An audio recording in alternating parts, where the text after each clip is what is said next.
Hey, this is Elias from the band Nonpoint. You keep watching The Roman Show.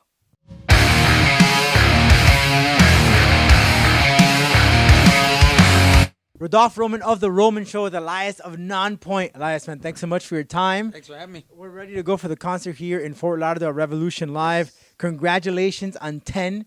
Amazing stuff. Thanks. Loving the album, man. Yeah, it's getting a lot of hype, a lot of love. We're stoked that people are liking the new stuff. It's a good time. Good time. One thing I noticed, and correct me if I'm wrong, Paralyzed. You guys took a different approach on that song. No, what did you say? Yeah, it's funny.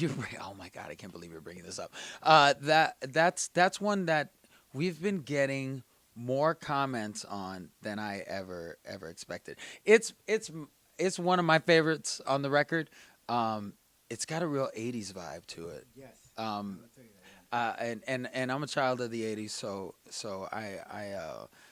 I'm glad people are digging it. Because I hope they dig it enough that we get to play it live, because I really like performing that song too. That's the thing that I got. I'm like, and let me correct it with Elias. It really has that the '80s flavor to it. Yeah, with that sound in the back. I got to give props where props are due. BC was like the mastermind behind that music. He sent that song, and I immediately wrote lyrics over top of it. It was like we did not much changed from the music that he sent, and then because as soon as I heard it, I had something, so I immediately started recording something, sent it back. Everybody dug it. There were a couple things that we revisited in the recording, and lyrically really figured out some really deep connecting lyrics with the chorus, and I was and that I have to give to Fred Archambault, our producer of the record. There was that really open dialogue, bouncing ideas back and forth, and when we came with that song, it was like I said, it was pretty much almost there, and we started just looking at one word here, and then it just became what it was. Chaos and Earthquake, and it was the first single out of the album. And listening to the lyrics, I want to say, is that towards what's going on in the world today? Is that the motivation behind it? Yeah, absolutely. I mean, it's a crazy time, and Poison Red was kind of like the red light flashing, and Chaos and Earthquakes is the outcome of what we were warning of. I just did an interview with somebody that almost lost their interview studio, out in California, because there's fires everywhere, and there's earthquakes everywhere, and it seems like politicians are speaking like maniacs, and these guys are all pulling and tugging with the money of the people that live in these countries, and it's creating a lot of tension, and people are starting to grab their lives and their things and their families and everybody's making fences, and Chaos and Earthquakes is trying to shake that a little bit and just at least put everybody's mind to the fact that it's happening around them. One thing, Elias, I want to congratulate you on is the fact, more than 20 years you guys have been together. Yeah. I mean, that's exciting times. Yeah, milestone time. So looking back at all those 10 albums, which of those albums would you say was the most challenging, and why? Challenging. I would probably say challenging. Maybe the one with Bullet with a name on it. To the Pain. The To the Pain record was a really scary time for us. We had just been through the big merging of all the labels, where it went from like 12 labels to 6 labels to the big 3, and when you're working with major labels, they all have contracts and they have masters and everything of these brands that they help build, and they make a decision on how much money they're paying all their employees versus how much they generated with these brands, and then they decide whether or not they want to continue with certain bands. We were at a time where Especially when we were about to go in and do To the Pain, that the biggest champion of our band was once again getting cut down from 3 different labels to then one. So a lot of people kind of decided at that point, everybody's like, well, let's do our own thing. All we really need is to get the music out there, people know us. And so going into that record, knowing that everything was really resting on our shoulders, not only creatively but administratively, that was really challenging. Looking back, and I'm gonna go back. I was actually sitting at a Miami Marlins game the other day, and they were putting this video about all the different songs that the Marlins has had, the theme songs that bands had created, and you guys came along. You guys made a song for the Florida Marlins. I don't know when. Might have been some time ago. They were known as the Florida Marlins, not the Miami Marlins. Yeah. Tell me about that. How did that all come about?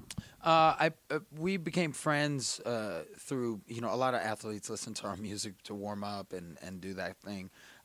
Hearing that we were locals, my manager at the time reached out. They were very receptive to it. We had a really popular song, at radio at the time.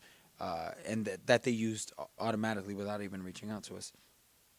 So when we reached out to them, they were like, "Hey, what do you think about doing this?" And of course, we're from South Florida originally, so it was good to represent, Florida sports.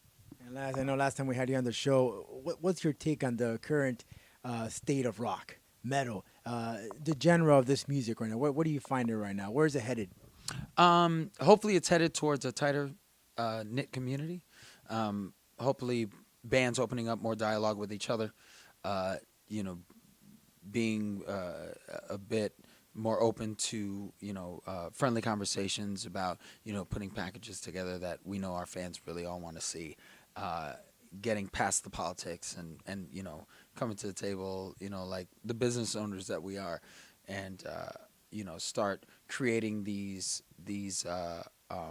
forces behind us instead of the teams that represent us, which we couldn't do it without them. It's near impossible. So like our team, we build a team that we love, like a family. And we hope other people are building those similar teams. And when there's love involved and, understanding and transparency, then, people come together and you get great shows. And, we're putting together a good run with this, a good tour with this run and this package, and we want to continue that. And as I heard Fix This, you have the hard song, and then they have the acoustic. Any chances we're going to get an acoustic album sometime in the future? Oh, we did one in the past. It was cool, but people really love to hear us, do the heavy stuff. We save the acoustic stuff for radio stations and visiting, and every once in a while, dropping one on stage. But no full blown tour of acoustic. Maybe. I never say no. Never say never. So what can we expect? You guys are going to be on the road now, going to be touring all the United States, and we also plan to go outside of the United States as well? Yeah. Like I said, we got our eyes set on everywhere outside of the U.S. There's already talks of Europe, talking about going back to Australia. Our booking agent is has her sights set on it. So we know it's coming. South America, Puerto Rico, anywhere else? We definitely want to go to South America. I definitely want to hit Brazil. We have fans that hit us up all the time from there. I'd like to play Colombia too. I'm not sure if what the venue situation is there, but I'd love to do that. Panama City, we get mail from there too. So, definitely Latin America is somewhere where we want those offers to start coming in, so we know what kind of situation we'll be dealing with, and we can get it booked. Yeah, I'm a big fan of Person in Poison Red, El Diablo. Love the song, love the beat. You mix the English and the Spanish. Are we gonna get some more of that, some more Spanish music in the near future? You didn't have any Spanish in this one though. Just a little beat. You had a little beat in it. Yes. Those songs come when they come. I don't always like to force that kind of stuff. If I hear it in the music, I definitely sing it on top of it. But this time, for some reason, none of it really rang out. You know, that beat part did. You know, Rob brought in that percussion.